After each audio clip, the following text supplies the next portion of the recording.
Very good morning students. Last class में हमने chapter 2 के क्वेश्चन 4 तक किए थे। नेक्स्ट क्वेश्चन है आपका क्वेश्चन नंबर 5।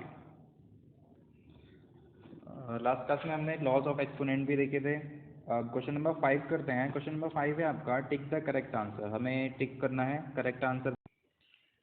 क्वेश्चन नंबर 5 का फर्स्ट पार्ट है आपका the value of 6 to the power -2 is equal to 6 to the power -2। इसकी वैल्यू आपको बताना है इनमें से कौन सा आंसर करेक्ट है। ठीक है, तो 6 टू द पावर -2 की वैल्यू क्या होगी। तो कभी भी अगर पावर माइनस में हो तो हमने लॉज ऑफ एक्सपोनेंट देखे थे, चलो एक बार देख लेते हैं। और मैंने यहाँ पे बताया था कि अगर कभी भी आपकी पावर माइनस में हो, ए की पावर -m, तो हम क्या करते हैं, आपका नंबर जो भी होता है, बेस जो भी होता है, उसका क्या हो जाता है, रेसिप्रोकल, यानी कि 1/a टू द पावर है। जैसे यहाँ पे 2 की पावर -3 था तो क्या हो गया 1/2 टू द पावर 3 की, डिनोमिनेटर में कुछ नहीं मतलब 1 था, तो ये रेसिप्रोकल हो गया। तो सेम यहाँ भी होगा आपका 6 टू द पावर -2 है तो ये क्या हो जाएगा 1/6 टू द पावर 2। ठीक है, अब पावर को सॉल्व करेंगे तो 1/6 to the power 2, 6 to the power 2 का मतलब 6 को 2 टाइम्स मल्टीप्लाई करना है आपको। तो 6 मल्टीप्लाई बाई 6 36, आपका 1/36 is the correct answer. Next है in 4 to the power 3 the base is 4। 4 को हम बेस कहेंगे यहाँ पर। ठीक है, 4 हमारा बेस है। And the exponent is, exponent किसे कहेंगे, आप 4 को तो बेस कहोगे लेकिन एक्सपोनेंट किसे कहोगे, तो एक्सपोनेंट क्या है यहाँ पर 3, पावर को एक्सपोनेंट बोला जाता है, तो यहाँ पर एक्सपोनेंट इज 3, तो 3 is the correct answer. Next the value of 1/5 to the power 3, 1/5 to the power 3 की वैल्यू आपको बतानी है कितनी होगी। तो 1/5 टू द पावर 3 इसका मतलब क्या, 1/5 को आपको 3 टाइम्स मल्टीप्लाई करना है। 1/5 मल्टीप्लाई 1/5 मल्टीप्लाई 1/5, सॉल्व करते हैं। 1 को आप 3 टाइम्स मल्टीप्लाई करोगे, 1 को आप कितनी भी टाइम्स मल्टीप्लाई करोगे तो 1 ही आएगा। नेक्स्ट 5 की 5 से मल्टीप्लाई करेंगे, 5 5 ज़ा 25 एंड देन 25 5 ज़ा 125, यानी कि option B is the correct answer. ये आपका क्वेश्चन नंबर 5 था। नेक्स्ट क्वेश्चन पे चलते हैं, क्वेश्चन नंबर 6।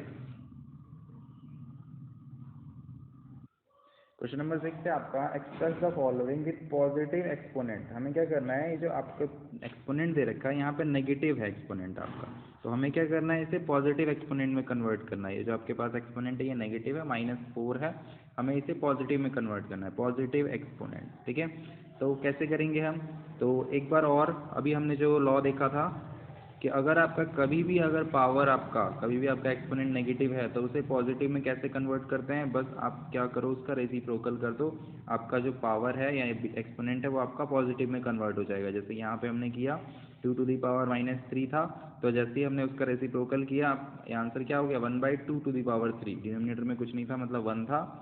तो सेम यहाँ पर भी आपका ऐसे ही होगा।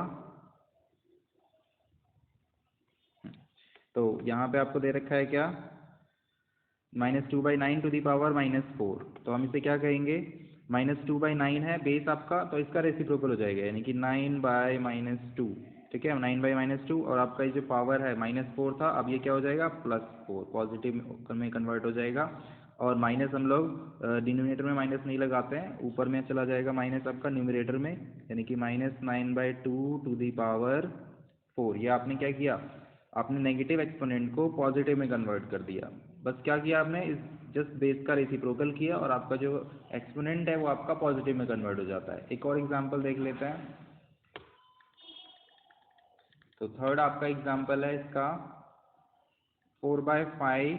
थर्ड क्वेश्चन है आपके क्वेश्चन नंबर 6 का थर्ड पार्ट है ये। 4/5 to the power -7, 4/5 to the power -7।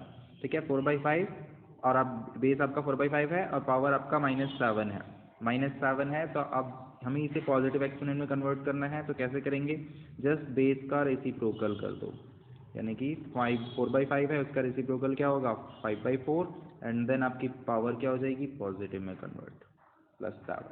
ठीक है, आई होप कि आपको समझ में आ गया। नेक्स्ट क्वेश्चन पे आते हैं।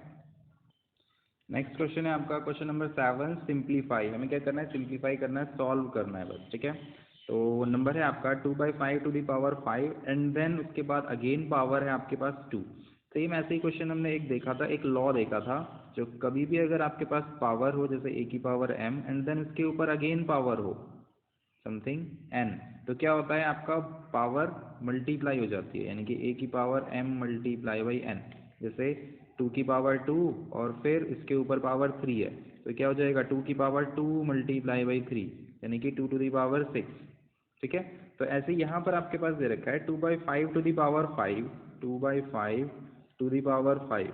ठीक है, उसके ऊपर पावर 5 है एंड देन उसके ऊपर भी पावर 5 है, यानी कि पावर के ऊपर पावर, यहाँ भी पावर के ऊपर पावर। ठीक है, तो क्या होता है आपकी पावर मल्टीप्लाई हो जाती है, यानी कि यहाँ पे भी ये 5 और 2 क्या हो जाएगा मल्टीप्लाई, यानी कि सॉरी 5 मल्टीप्लाई 2,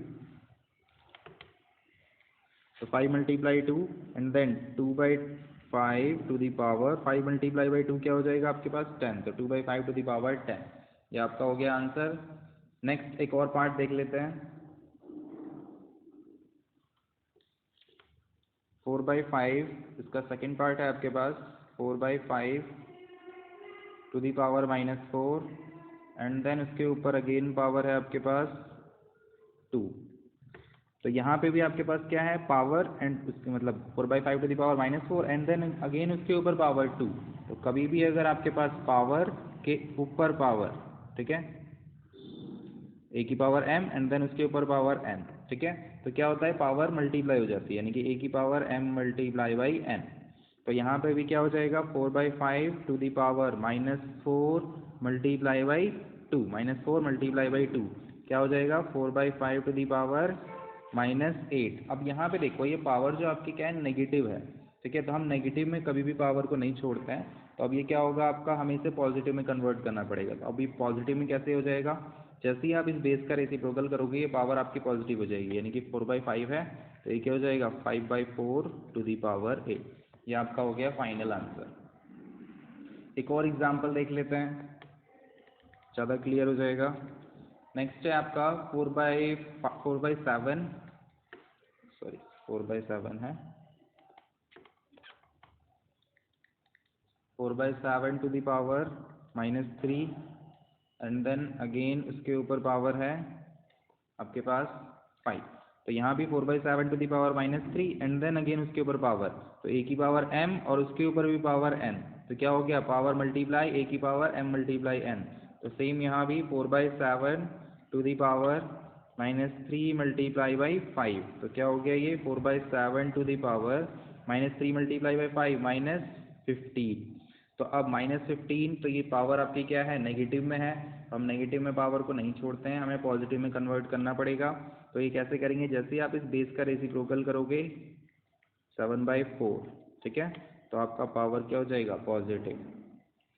नेक्स्ट क्वेश्चन करते हैं, इसके बाकी के पार्ट जो हैं इसी क्वेश्चन नंबर 7 के बाकी के पार्ट्स आपको करना है, सिंपल ऐसे क्वेश्चन हैं सेम। नेक्स्ट क्वेश्चन पे आते हैं, क्वेश्चन नंबर 8।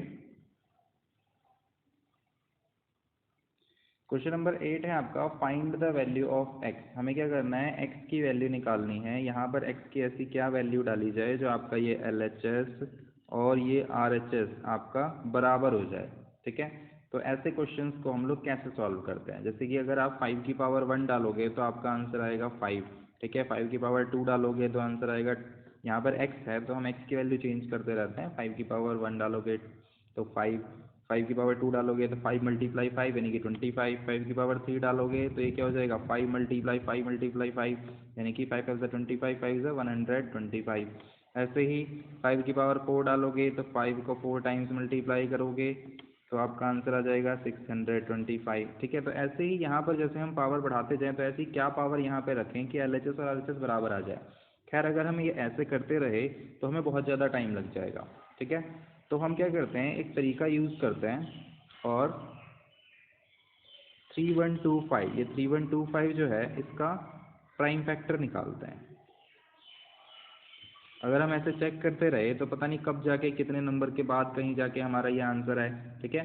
तो इसीलिए 3125 का प्राइम फैक्टर निकालते हैं। ये 1 से नहीं जाएगा, मतलब 2 से नहीं जाएगा, 3 से नहीं जाएगा, 5 से हो जाएगा। तो 5 6 30 एंड देन 5 2 10 एंड देन 2, तो 5 5 5 25, देन 5 के टेबल में 125 टाइम्स में 625, देन 25 5 125, 5 5 25, 5 1 5, तो कितनी बार आया 1 2 3 4 5। तो 3 1 2 5 को आपके पास क्वेश्चन है 5 to the power x is equal to 3 1 2 5। ठीक है, ये आपके पास क्वेश्चन है।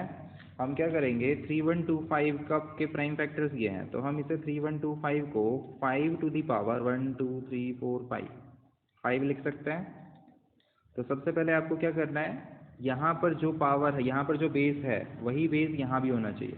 ठीक है, यहाँ पे 5 है तो यहाँ भी वही 5 होना चाहिए, और उसके पावर ऊपर जो पावर होनी चाहिए वो कुछ भी हो, वो उससे कोई फ़र्क नहीं पड़ता। बेसिस आपको सेम करने हैं अगर आपको ऐसे क्वेश्चंस में x की वैल्यू निकालनी है समथिंग कुछ तो। ठीक है, तो अब यहाँ पर आपके बेसिस इक्वल हो गए। तो अब यहाँ पे देखो ये बेस और ये बेस आपका इक्वल है, तो ये पावर और पावर भी आपके क्या होंगे, मतलब ऑन कंपेयरिंग पावर और पावर भी आपके इक्वल हो जाएंगे, यानी कि x इज इक्वल टू में क्या हो जाएगा आपके पास 5। जब ये पूरा आपका इस पूरे के इक्वल है, ठीक है, और ये बेस आपका इक्वल है 5 5। ठीक है, तो पावर और पावर भी आपस में इक्वल होगी, यानी कि x इज इक्वल टू में 5, तभी तो ये पूरा LHS RHS के इक्वल होगा, यानी कि आपकी x की वैल्यू क्या निकल गई 5। ठीक है, आई होप कि आपको समझ में आया होगा। नेक्स्ट क्वेश्चन पे आते हैं, एक और एग्जांपल देख लेते हैं। एक आपको दे रखा है 11 to the power x। Next part आपको दे रखा है 11 to the power x is equal to 1331। Again हम क्या करते हैं 1331, यहाँ पर भी अगर हम चेक करते गए 11 की पावर 1 तो 11, 11 की पावर 2 तो 121, 11 की पावर 3, ठीक है, तो आपका ये आ जाएगा 1331। 11 की पावर 3 पे ही आपका ये 1331 आ जाएगा, यानी कि x की वैल्यू क्या होगी यहाँ पे 3 होगी। ठीक है, लेकिन यहाँ पर ये तो खैर स्पेशल क्वेश्चन था जो आपको स्टार्टिंग में ही आपको पता चल गया, स्टार्टिंग के 1 2 3 वैल्यूज डाल के। ठीक है, बट हर जगह ऐसा नहीं होता, तो वहाँ पे हमें ये मेथड यूज़ करना पड़ता है। तो अब जैसे ये क्या हो जाएगा 1 2 3 4 किसी से भी नहीं जाएगा, सॉरी 1 से तो डिवाइड हो ही जाता है, 11 से होगा ये, तो 11 के टेबल में 121 टाइम्स में, देन 11 11 ज़ा 121, देन 11 1 ज़ा 11, तो ये 11 की कितनी पावर आ गई आपकी 3। तो आपको क्वेश्चन दे रखा है 11 टू द पावर x 1331। अब 11 टू द पावर x है, इसे एज इट इज लिखेंगे। 1331 को हम लोग क्या लिख सकते हैं 1 2 3 11 की पावर 3। अब यहाँ पे भी अगेन आपके पास दे रखा है बेसिस आपके पास इक्वल हैं, बेस बेस, ठीक है, और ये पूरा आपके पास इस पूरे के इक्वल है, LHS RHS के इक्वल है, यानी कि पावर और पावर भी आपकी इक्वल होगी, यानी कि x इज इक्वल टू में 3। ठीक है, तो नेक्स्ट क्वेश्चन भी हो गया। एक और एग्जाम्पल देख लेते हैं।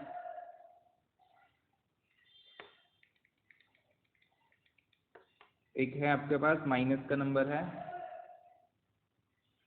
7 की power minus x is equal to में 2401। अब यहाँ पे 7 की पावर माइनस x है, तो इस 2401 को हम लोग क्या करेंगे प्राइम फैक्टर निकालेंगे। यहाँ पे हमें 7 की पावर में लाना पड़ेगा। ठीक है, तो 7 से करते हैं, 7 3 ज़ा 21, तो 3 बचा, 7 4 ज़ा 28, 2 बचा, 7 3 ज़ा 21। अगेन 7 से 7 से करते हैं, 7 4 ज़ा 28 और 7 5 ज़ा 35, तो 7 4 ज़ा 28, 28 और 6 7 9 ज़ा फिर 63, देन 7 7 ज़ा 41, 7 1 ज़ा 7। ठीक है, तो अब आपके पास ये 2401 में कितनी टाइम्स रिपीट हुआ ये 7 आपके पास 4 टाइम्स, तो ये 7 to the power minus x, और इसे हम लिख सकते हैं 7 टू दी पावर 4। अब यहाँ पे अगेन सेम लॉजिक जो हमने यहाँ पे किया था, जो आपके पास बेस इक्वल है, बेस बेस सेम है, ये पूरा LHS RHS के इक्वल है, यानी कि आपकी पावर यानी कि minus x is equal to में 4 होगा। ठीक है, बट यहाँ पे हमें x की वैल्यू निकालनी है, इस माइनस को हम लोग अपोजिट साइड में भेजेंगे, यानी कि x की वैल्यू क्या हो जाएगी आपके पास -4। ठीक है, तो ये आपके x की वैल्यू निकल गई। एक और एग्जांपल देख लेते हैं। नेक्स्ट है आपका 4th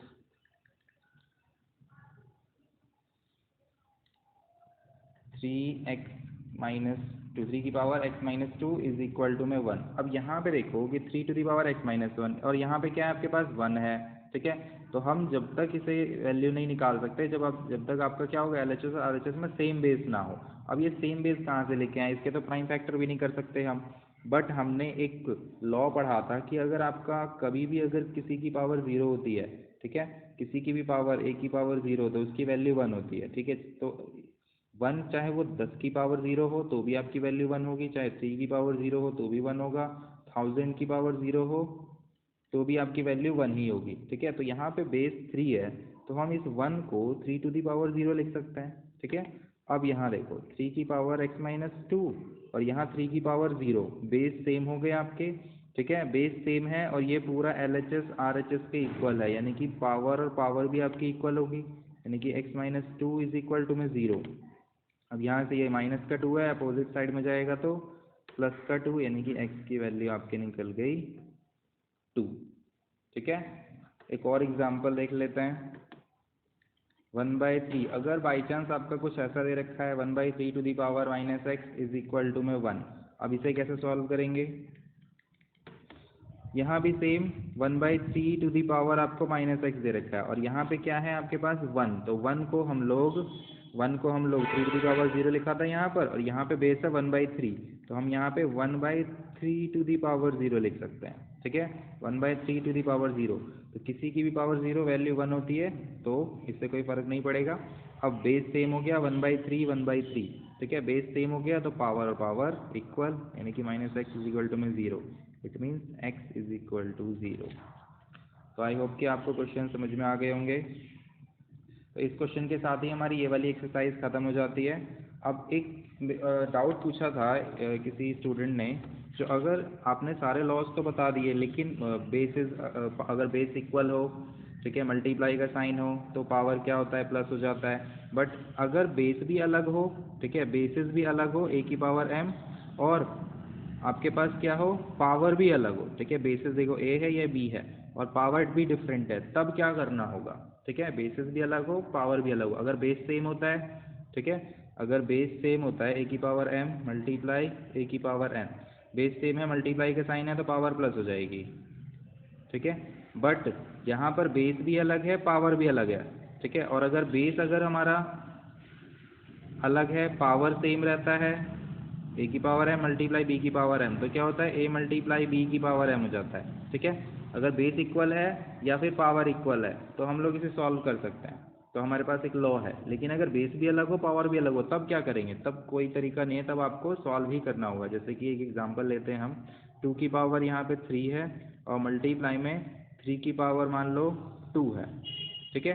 2 की पावर 3 मल्टीप्लाई में 3 की पावर 2, बेस भी अलग है, पावर भी अलग है, तो आपको क्या करना पड़ेगा, पहले इस 2 की पावर 3 को सॉल्व करना पड़ेगा। 2 टू दी पावर 3 क्या होगा, 2 मल्टीप्लाई 2 मल्टीप्लाई 2, 2 टू ज़ा 4 टू ज़ा 8, और 3 टू दी पावर 2 क्या होगा, 3 3 ज़ा 9, तो 9 8 ज़ा 72, तब आपको सॉल्व ही करना होगा, ठीक है। तो इसी के साथ हमारा एक्सरसाइज खत्म हो जाती है। नेक्स्ट क्लास में हम लोग नेक्स्ट एक्सरसाइज स्टार्ट करेंगे।